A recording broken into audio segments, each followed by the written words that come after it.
네, 이번 시간은 BLS, ALS, 즉 페디아트릭에서 기본 소생술과 전문 소생술에 대해서 이야기를 나눠보도록 하겠습니다. 네, 오버뷰를 보시면 소아의 심폐, 심정지는 성인과는 다른데요.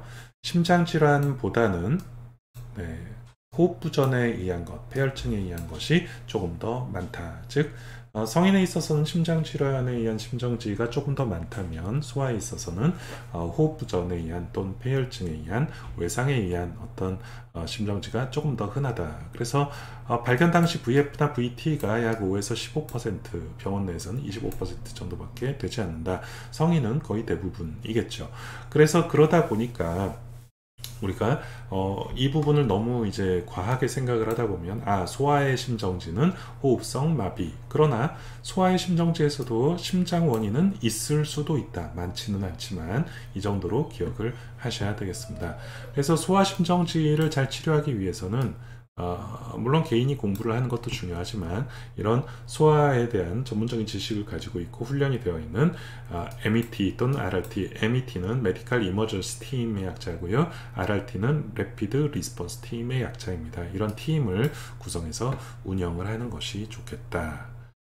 네, MET나 RRT, 이게 이제 미국에 있는 병원의 MET에 대한 포스터입니다. 만약에 응급 상황이 발생하면 7777로 전화를 해라. 그럼 이 팀이 이렇게 달려와 가지고 이렇게 해결을 해주겠다라는 것인데, 뭘 해줄 것이냐? 에어웨이, 브레싱, 서큘레이션, 네, 의식 상태 확인과 치료 이런 것들을 해주겠다. 그래서 이런 팀들을 병원에 운영을 해야 한다. 너무나도 당연한 이야기지만 사실은 돈이 드는 일이기 때문에 쉬운 일은 아닙니다. 자, 혼자보다는 팀으로 어프로치를 하는 것이 좋고요. 팀이 낫습니다. 가슴 압박이 제일 가까운 사람, 왜냐하면 제일 먼저 해야 되니까요. 두 번째 사람은 인공호흡 담당, 세 번째는 디피브릴레이터, 모니터 약물, 더 사람이 있다면 체스트 컴프레션을 도와준다든지 아니면 기록을 한다든지 할 수가 있겠죠. 네, 병원 내 소생술에서는 압박 호흡을 모두 제공하는 소생술을 시행한다. 인호스피탈에서는 가슴 압박만 하는 소생술은 아니다. 왜냐하면 이제 엠부백도 있고 여러 가지 기구들이 있기 때문에. 그러나 이제 기구가 늦어져서 인공호흡은 지연이 될 수도 있지만 심장 압박은 절대 지연되어서는 안 된다가 매우 중요한 이야기입니다. 우리가 전문 소생술을 얘기를 할 때 기본 소생술이 되어 있다는 가정하에서 전문 소생술이 필요한 것이지, 기본 소생술이 제대로 되지 않으면 전문 소생술은 아무리 잘해도 의미가 없습니다.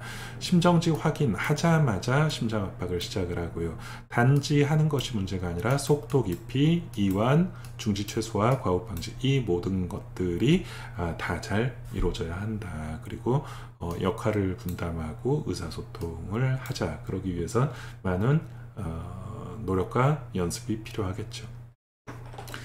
자, 호흡곤란에 대해서 소생술 도중에 100%를 산소를 투여를 하게 되는데요.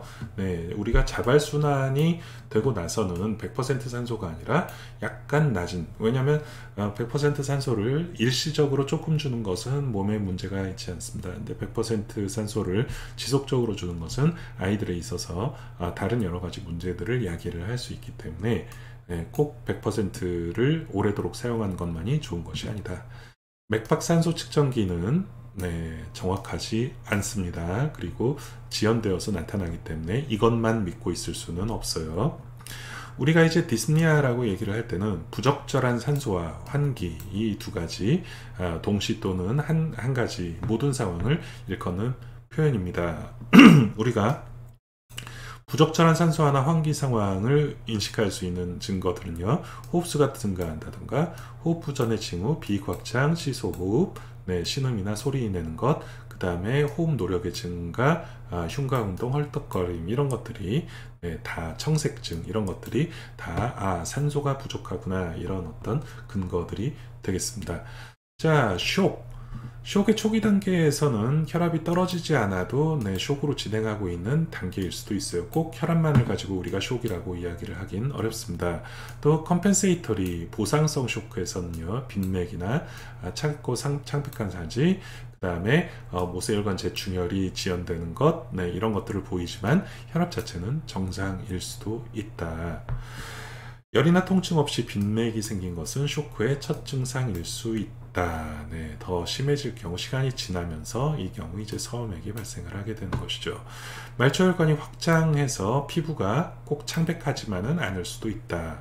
그래서 유아나 소아의 혈압 기준은 우리가 성인과 다르기 때문에 이 기준에 맞는 백분위수로 나눠서 백분위수 표 기준으로 5백분위수 미만인 경우에는 아주 낮다, 쇼크다 라고 판단을 할 수가 있겠다. 자, 영아소아에서의 생존 사슬은 가장 중요한 게 예방이죠.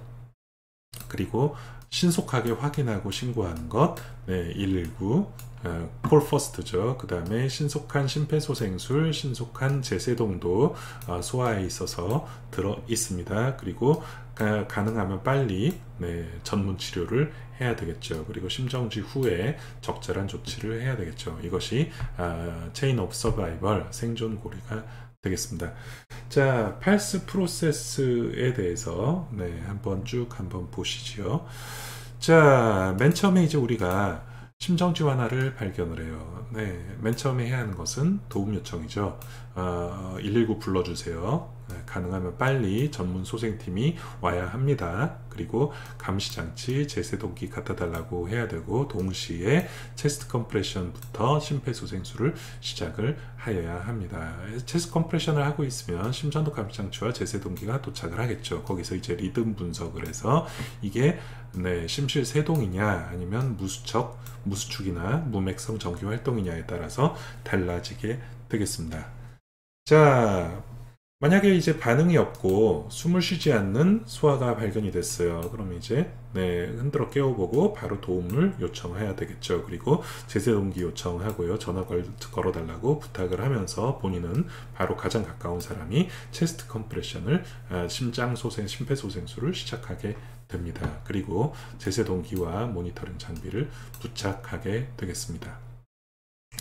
자, 심전도 리듬은 언제 그럼 체크를 합니까? 2분에 한 번씩 체크를 하게 되죠. 교대하는 순간에 리듬을 확인을 하게 되는데, 보통은 이제 질식성, 호흡성 심정지라고 한다면 이것은 상당히 시간이 지나면서 심장이 정지한 경우이기 때문에 무수축이나 무맥성, 이게 PEA라고 보통 얘기하죠. 펄스리스 일렉트리칼 액티비티, 이 바로 이 무맥성 전기 활동이 가장 흔합니다.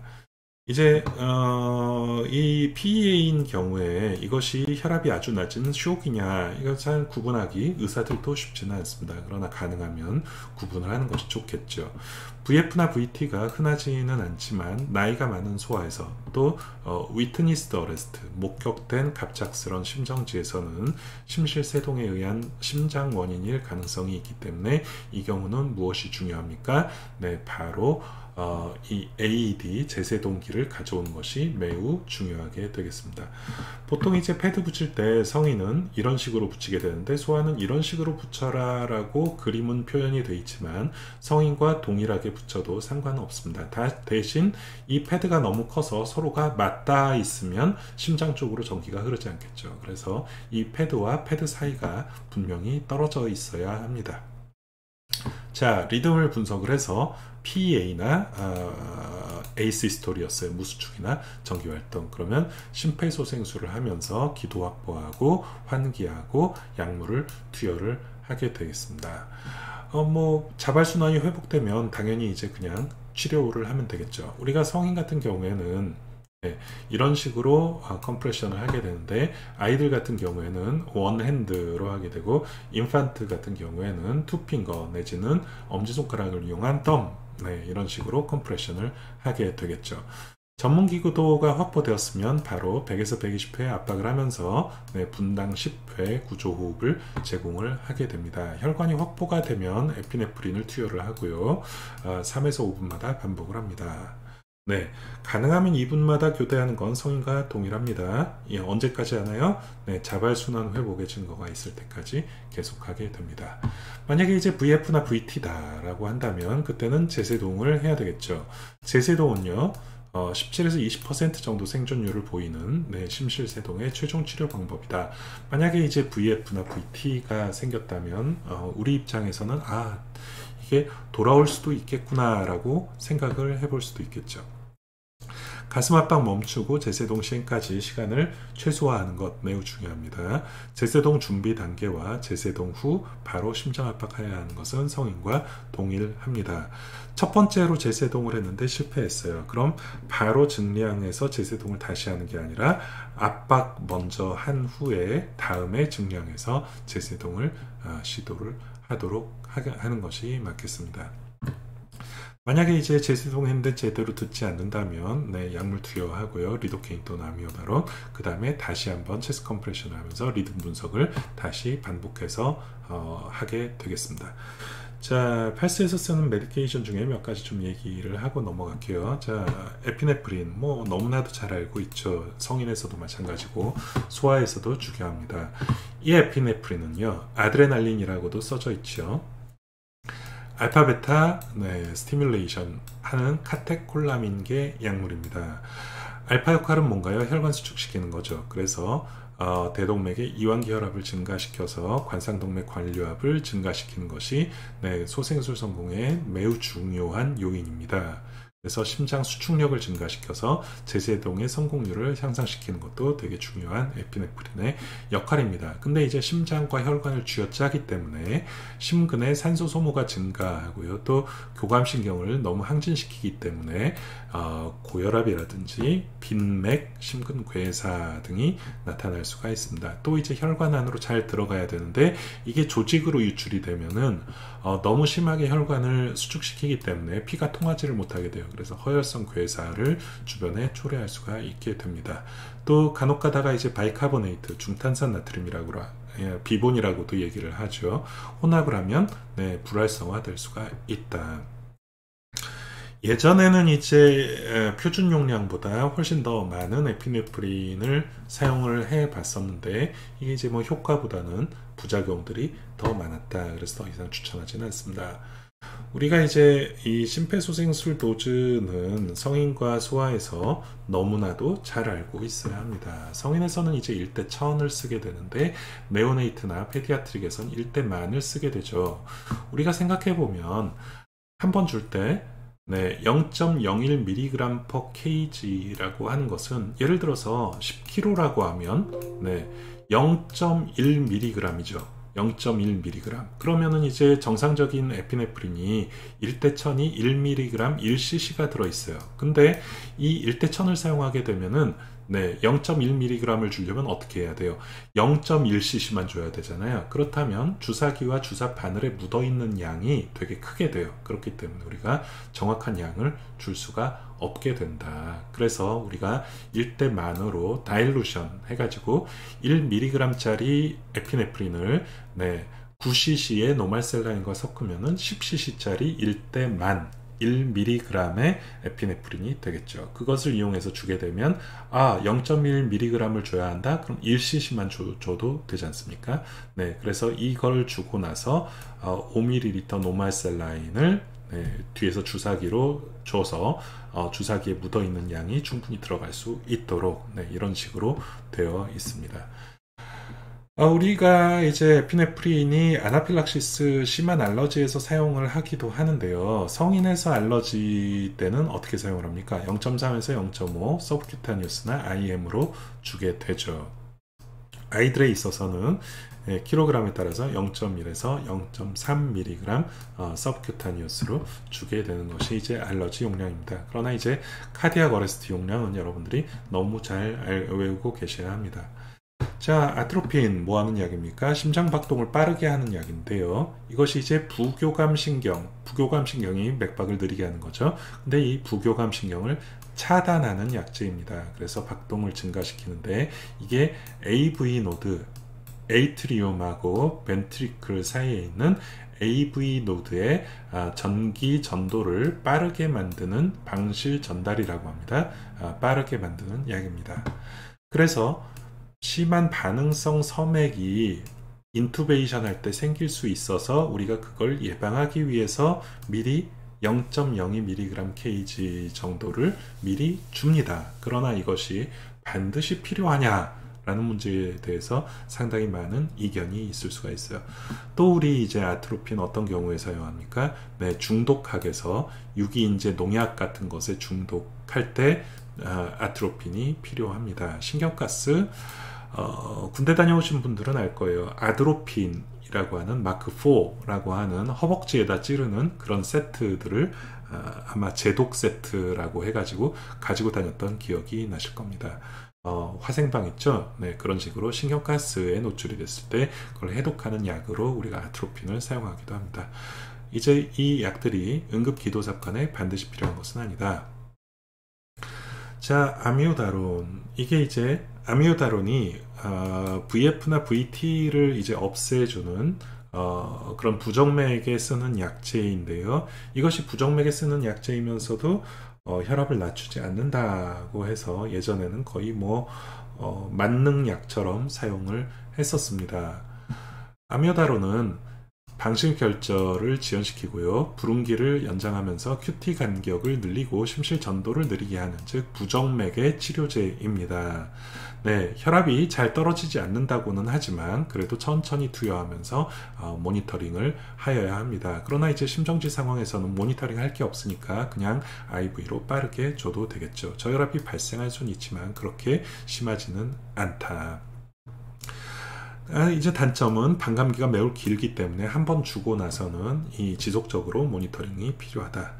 리도케인 예전에는 참 많이 썼었습니다.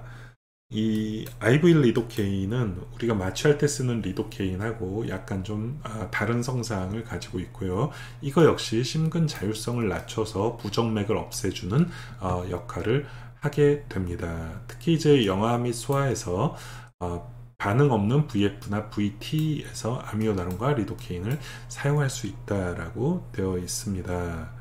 근데 이제 이것은 부작용이 상당히 좀 많아요. 심근기능 저하, 순환 저하, 졸림, 진압력 장애, 머슬 트위칭, 그 다음에 경련 같은 것도 유발할 수가 있고요.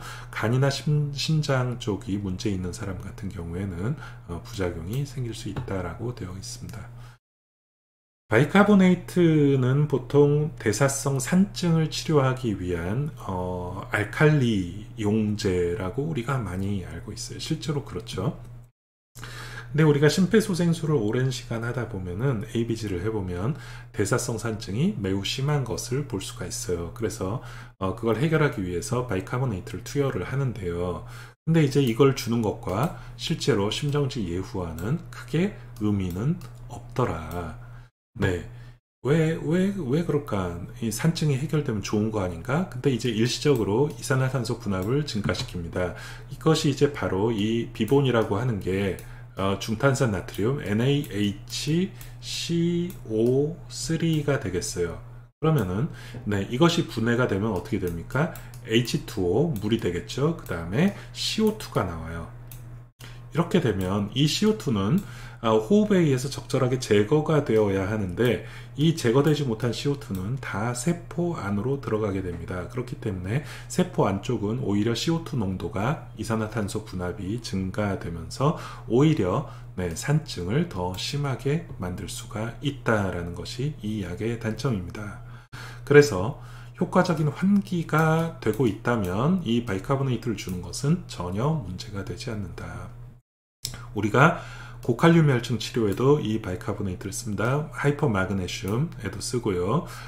TCA 우리가 삼환계 항우울제라고 하는 약제의 중독에도 우리가 치료약으로 바이카보네이트를 고려를 하게 됩니다. 그러나 CPR에서의 바이카보네이트는 아직 의미를 정확하게 찾기가 어렵다. 네, 자 오늘 시간에는 대략적인 프로세스와 심폐소생술의 프로세스와 약물들 그리고 과거의 어떤 심폐소생술의 가이드라인의 역사 등에 대해서 여러분들하고 이야기를 나눴어요. 우리가 이제 소아의 심폐소생술이다라고 하는 것은 뭐 사실 익숙한 사람이 누가 있겠습니까? 소아의 심정지 자체가 그렇게 흔한 일이 아니기 때문에 우리가 일반적으로 익숙해진다 쉽지는 않은 일이에요. 그래 이제 적절하게 심폐소생술을 하는 게 성인과 마찬가지로 매우 중요한데, 그럼 적절하게 하기 위해서는 우리가 많은 경험을 쌓긴 어려우니까 많은 공부가 필요하겠죠. 성인하고 소아는 심정지의 원인이 분명히 다릅니다. 그러나 기본적인 어떤 심장 압박, 구조호흡 이런 어떤 기본은 전혀 다르지가 않다. 우리가 어드밴스 라이프 서포트 전문 소생술이라 할지라도 기본 소생술이 충분히 잘 되어 있다는 가정하에서 의미를 가질 수 있다. 그리고 익숙한 어떤 팀, 전문적인 팀들이 반드시 나중에는 언젠가는 꼭 필요하다. 이런 정도를 여러분들이 꼭 좀 기억을 하셨으면 좋겠다라고 생각합니다. 오늘 시간에는 이제 팔스의 기본적인 인트로덕션을 여러분들하고 이야기를 나눴고요. 이제 다음 시간부터 각각에 해당하는 A, B, C, D에 해당하는 내용들에 대해서 하나씩 우리가 접근해 나갈 수 있도록 하면 좋겠습니다. 네, 강의 들으시느라고 수고 많으셨습니다.